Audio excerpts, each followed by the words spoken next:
We have members of the Christian Motorcyclists Association visiting us today. Would you all raise your hands? We're glad you're here. Thank you for coming. And on a day with lots of challenges, right? I'd like to see what y'all wore. Not right now, but later. Our Mother's Day pens came late. They were supposed to be here last week, but we have them this week. They got lost in the mail or something problem with shipping. We've got baskets of these pens right up here. If you moms would like to take one, you're certainly welcome to. Well, before we get to the narrative of, I think, one of the great stories of the Old Testament, if not the greatest story of the Old Testament, I want to give you a little backstory on David. He was not the favored child in his family. You know, when the judge Samuel was commissioned by God to find the king, a new king, he gave Samuel some simple instructions. He said, I want you to go to the house of a fellow named Jesse. He lives in Bethlehem. And when you get there, I'm going to show you which one of his boys is going to be the new king. And I want you to anoint him.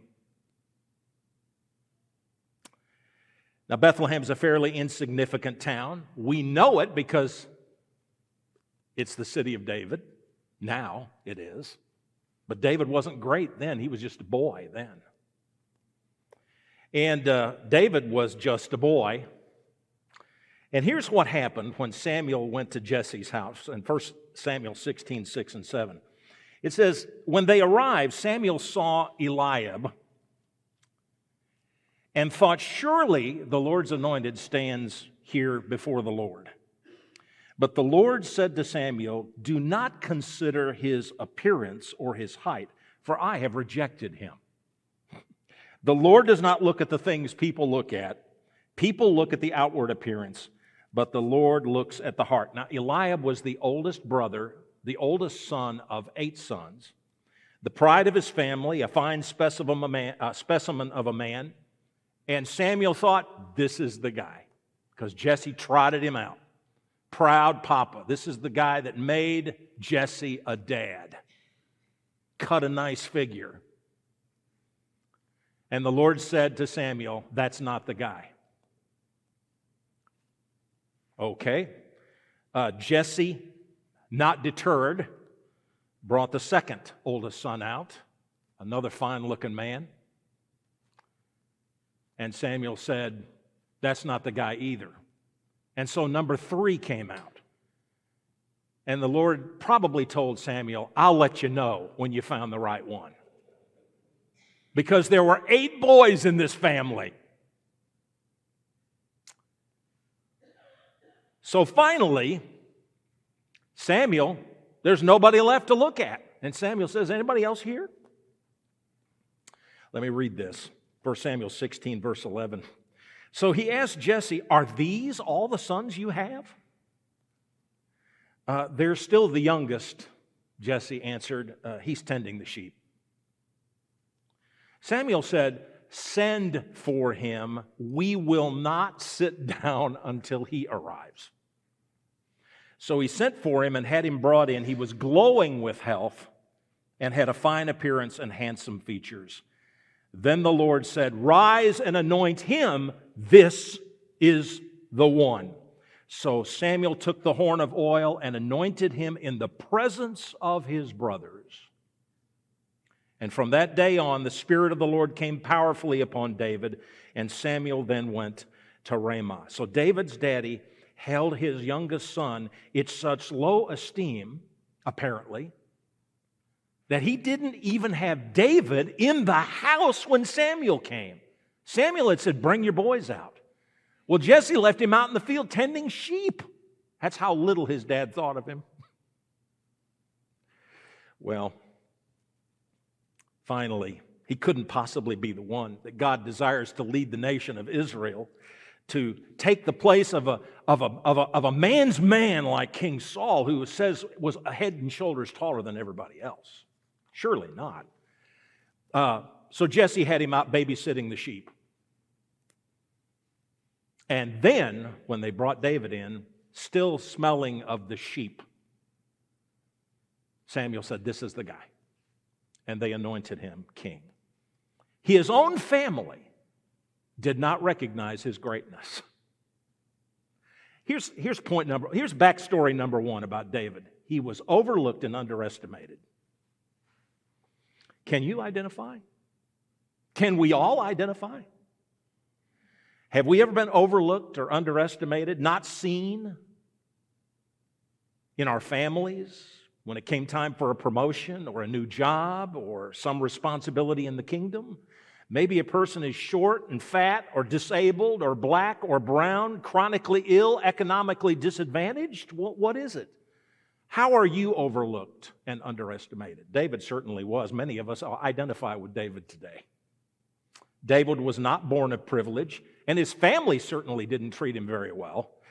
He was just the little brother, invisible and insignificant. Might be a good point to bring up here too. You know how numbers are very important to the ancients. 7 sons would have been perfect, right? The perfect number. Guess what number David was? Just add one more to perfect. I mean, he threw the whole balance of the thing off, you know. That's number 8. He's not number 7 even. He's number 8. Not hardly a perfect number. Backstory number 2. David waited for his moment. David was certainly not kingly material, thought his father and his brother, so he wasn't even in the house when Samuel came. But he did enter the service of King Saul after this. He was his armor bearer and a musician, a man close to the king, but not doing what might be considered kingly work. He played harp for a very irritable king who was delusionally paranoid. And he played music and he could calm down Saul. That was his job, was to calm down the king of Israel by playing music. Hardly a kingly job. And David, when he had numerous opportunities to take Saul's life and assume the kingship earlier, refused to do it. He waited for his moment. He was patient. The time wasn't quite right. He recognized that. But when the time is right, that would be his moment. God often takes time to put us in the right place at the right time. Be patient. Third backstory about David. David was not seen as a giant killer. Anything but. David was the youngest of 8, mostly a sheep herder. In fact, when David arrived on the scene where Goliath, the great champion of the Philistines, stood and defied the armies of Israel and said, "Send me a man to fight me and we'll settle this right now." This had gone on 40 days. 40 days. David comes and he sees this for the first time. This freakishly mighty champion who's 9 feet plus tall.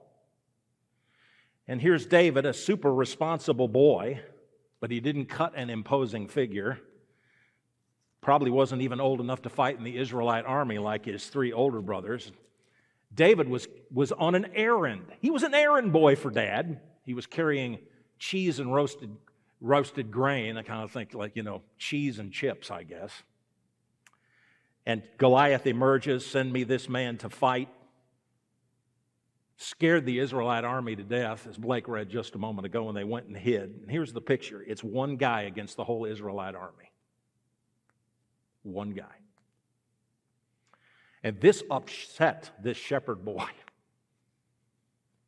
This had been going on too long. We go to chapter 17, verse 25. Here's what David did. Now the Israelites had been saying, "Do you see how this man keeps coming out? He comes out to defy Israel. The king will give great wealth to the man who kills him. He will also give him his daughter in marriage and will exempt his family from taxes in Israel." And David asked the men standing near him, "What will be done for the man who kills this Philistine and removes this disgrace from Israel? Who is this uncircumcised Philistine that he should defy the armies of the living God? They repeated to him what they had been saying and told him, well, this is what will be done for the man who kills him.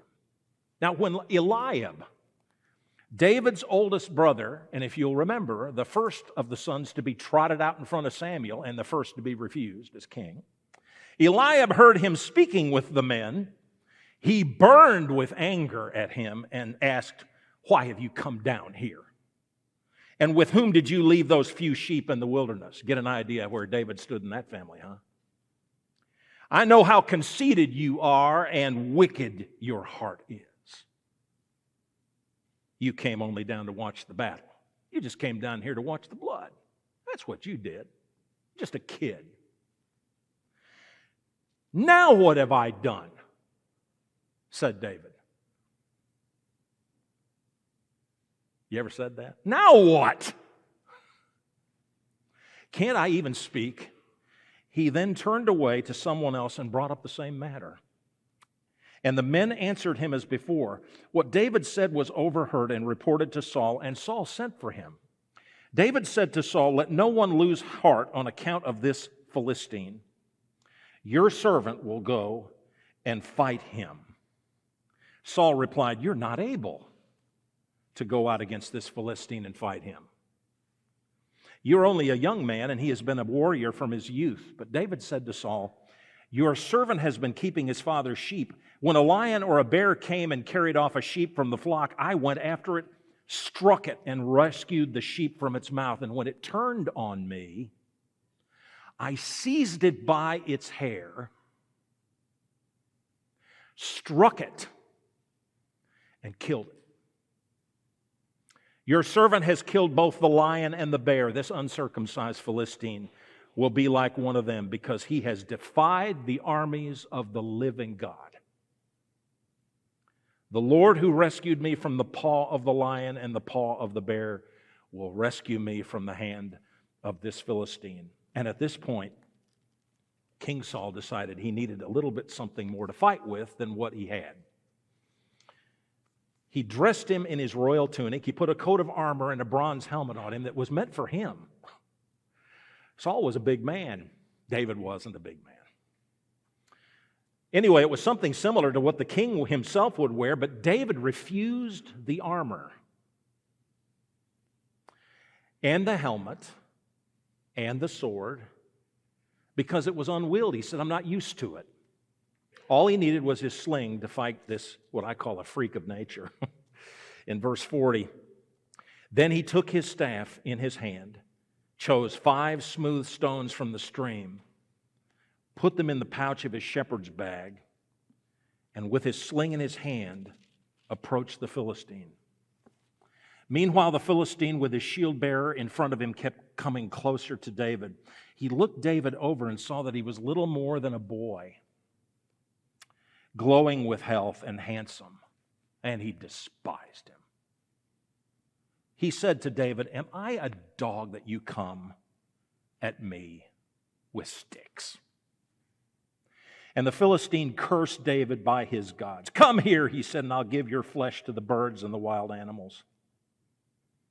David said to the Philistine, you come against me with sword and spear and javelin, but I come against you in the name of the Lord Almighty, the God of Israel, of the armies of Israel, whom you have defied. This day the Lord will deliver you into my hands, and I'll strike you down and cut off your head. This very day I will give the carcasses of the Philistine army to the birds and the wild animals, and the whole world will know that there is a God in Israel. All those gathered here will know that it is not by sword or spear that the Lord saves, for the battle is the Lord's, and He will give all of you into our hands. Do you know what God appreciates in us? You look at David and you'll see. David kept it simple. God had helped him before when he used a sling. God would help him like he'd helped him before. Think about that a minute. That armor that Saul offered wasn't his thing. It might work for some, but not for David. So David kept it simple. God gave him a gift, and he used it. The ability to protect sheep, no matter what the enemy. He would not need armor to defeat this giant. He would need only the Lord's presence. One other thing. Here's this young man who was in the presence of the king of Israel. Saul, a man head and shoulders taller than his peers. It was one of the reasons that he was anointed king, because he was an impressive figure of a man. And here's this young guy with bright eyes, smelling of sheep. He said, no, I don't need that. I don't need royal armor. All I need is the ability God has given me already to do this thing. Friends, when God presents you with an opportunity, use the abilities He's already given you. When an opportunity comes to teach someone, you don't have to be a preacher if you can talk. When an opportunity comes, use the abilities He's already endowed you. When an opportunity comes to serve someone, use what you have. Last year, I saw people with the ability to use chainsaws come out of the woodwork as we cleaned up the mess here a year ago to serve others in mighty ways. And what an awesome witness for the goodness and the love of God to others who may not know Him. You'd say, well, a chainsaw? Yeah. God used a sling and stones too. How about teachers who love young people, who've made a lasting influence on their students for Christ because they showed care to all their students and loved their kids? Use the gifts God has already given you, the opportunities He's already given you. He sends things our way that we are able to do in His strength. In talking to the Romans about the varying gifts that people have in the kingdom of God, in Romans 12, here's what Paul said in verse 6. We have different gifts according to the grace given to each of us. If your gift is prophesying, then prophesy in accordance with your faith. If it is serving, then serve. If it is teaching, then teach. If it is to encourage, then give encouragement. If it is giving, then give generously. If it is to lead, do it diligently. If it's to show mercy, do it cheerfully. What is it you do well? What is it that God has already given you to do well? You pray about ways to use your abilities and your opportunities. For David, he knew how to protect sheep. Now he would be called upon to protect Israel at a time that he did not expect. There's another thing about David. He kept it simple, but secondly, he kept a record of God's victories in his life. We're having trouble with our overhead. We're not making those points, or the scriptures either. David kept a record of God's victories in his life. The next slide. 2 slides up. You know, Your Royal Highness, God has helped me kill lions and bears. Just me. I think a 9-foot guy cannot stand before a God who would help a young man kill bears and lions. God has done a great thing by helping us conquer our giants. And when we are faced with another giant, a new challenge, whether it be grief or an impossible situation, a relationship disaster, a terrible disappointment, a traumatic experience, we worry all over again about, well, this giant, how am I going to face this giant? It's like God's never rescued us before. We act like God's never done this before. David looked back on his history with the Lord. He said, you know what? I've killed lions and bears with my bare hands. I can take on this guy. David focused on his victories, not his defeats. David would have a bunch of defeats later in his life, but he focused on the victories.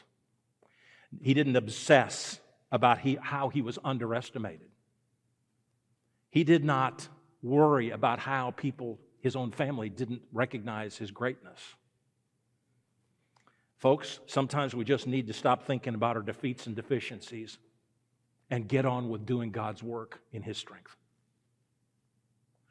This requires thought discipline. We dwell on the good things that God is doing and not on the defeats we've suffered. In Philippians chapter 4, verse 8, Paul wrote, he says, brothers and sisters, whatever is true, whatever is noble, whatever is right, pure, lovely, whatever is admirable, if anything is excellent or praiseworthy, think about such things. Thought discipline. Think about the victories, not the defeats. Think about the possibilities, not past failures. David used his history to plot his future. If we're called upon to list the victories the Lord has enabled for us, could we? I hope you can. We just need to open our eyes to the victories. Would the list of victories be as long as the defeats? I don't think David kept much track of the disappointments or the devaluing when he said to Saul, I can do this. And David didn't listen to the naysayers either. His brother said, you need to just go home. You don't have any business out here. You're way out of your depth here. You're just a kid, and you're talking big. You just came out here to see blood and guts. The king said to David, when David presented himself, the king said, you can't do this. You can't do this. You're just a boy, you'll get killed. Okay, if you're determined to go, let me armor you up. And David said, I can't use this stuff. It doesn't work for me. This is not what God has given me the ability to do.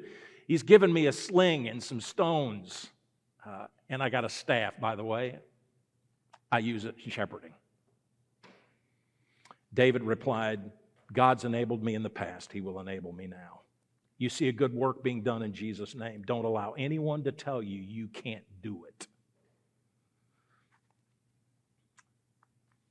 I don't know what your intimidating giant is today. I don't know. It may relate to your job. It may relate to a roommate, a spouse, a school, a family, unemployment. It could be some personal disaster in your life, a loss, maybe a difficult marriage. Perhaps it's some fear that is sucking the energy out of your life and draining your faith. And God is saying to you right now, all I'm asking you for is 5 smooth stones and a sling. That's it. I'll take it from there. You don't have to wear somebody else's armor. You don't have to be something you're not. Just trust me, and I'll strip you down to nothing but faith and the ability I have given you, and you will do great things. All we need to do is trust God and run to the battle line, because the battle line is where our faith meets our fear. I titled this message, Goliath Meets the Giant, because Goliath is not the giant in this story. David is. And one final point. David didn't win this victory for himself. He was not in it for the personal glory. Even though he received glory, he didn't do it for that purpose. He did not run to the battle line to fight Goliath because he was going to get glory. He did not run to face Goliath because he would soon become king. He did not run to face Goliath because he wanted medals and acclaim for heroism or high rank in the Israelite army. He ran to the battle line because the Lord lives. He said, how dare this uncircumcised Philistine defy the armies of the living God? God's not sitting on the sidelines watching this thing unfold. David knows what's going on in heaven. God is alive, and He's working in that army. I need to be out there fighting this. He's alive. Don Craig, is he here today? He's always saying, God's alive. Jesus is alive. He is alive. David went out there and confessed that to Saul. He said, we can't have this. We serve a living God, not a dead one. or a spectator. How can anyone, any situation, no matter how gigantic, stand against the purposes of God? Can't be done. God's ability to use you and me. No one can stop us from doing that. And I promise you, it's true because of what is said in Romans, the 8th chapter, verses 37 through 39. Very familiar verses that you ought to memorize them. He said, in all these things, we are more than conquerors through him who loved us. Conquerors, victorious. For I'm convinced that neither death nor life, neither angels nor demons, neither the present nor the future, nor any powers, neither height nor depth, nor anything else in all creation will be able to separate us from the love of God that is in Christ Jesus our Lord. Stop doubting and start believing, because there's nothing in the universe that can separate you from God's love and God's power. Do you need to answer God's call on your life? Maybe you've been a bit hesitant. I hope you consider that you can enter into the story of David in a mighty way by just saying, I'll fight that battle. I'll face my giant. I'm moving ahead. I can do this in his strength. I won't do it for my glory. I'll do it for God's glory. And then when it's done, I will say, God did that. And I can carry that word to everyone that I come into contact with. Because the victories are there. Because we serve a living God. This morning, we give you an opportunity to come, whatever the reason. Maybe you need a prayer for strength. Maybe you need to be obedient to the gospel. You're ready to give your life to Christ. And to, as the Ethiopian eunuch did, to stop the chariot and say, see, here's water. What hinders me from being baptized? To say, do it now. To be obedient to Jesus. We have that opportunity right now. We'll give it to you. Jeff's going to lead us. Let's stand if you need to come for whatever that need might be. Stand and come if you need to as we stand and sing.